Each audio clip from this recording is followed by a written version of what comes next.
Question 2, Colossians tells us that these are a shadow of things to come. So, question 2. Where does the shadow stop? Imagine you standing in your garden, the sun is busy going down, and you have a long shadow behind you. The shadow starts at your head on the other distance over there, and it comes and comes and comes. Where does the shadow stop? Boom, there where you are, right?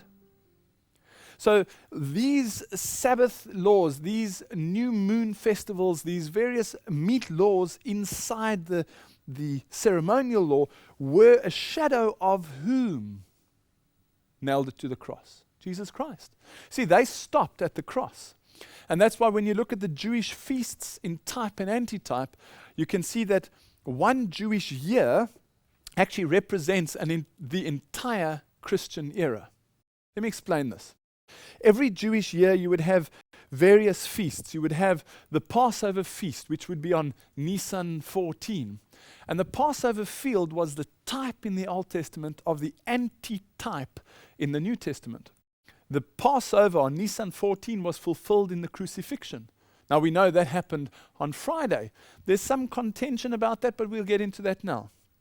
Let's look at Exodus 12 verse 3 onwards all the way to 47. I'm just going to take excerpts from it. In the 10th day of this month, they shall take to them a lamb without blemish, a male of the first year, and ye shall keep it up to the 14th day of the same month.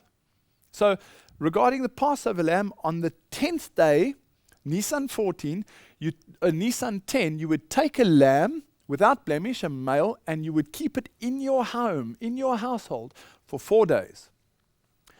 And ye shall keep it unto the 14th day of the same month, and the whole assembly of the congregation of Israel shall kill it in the evening.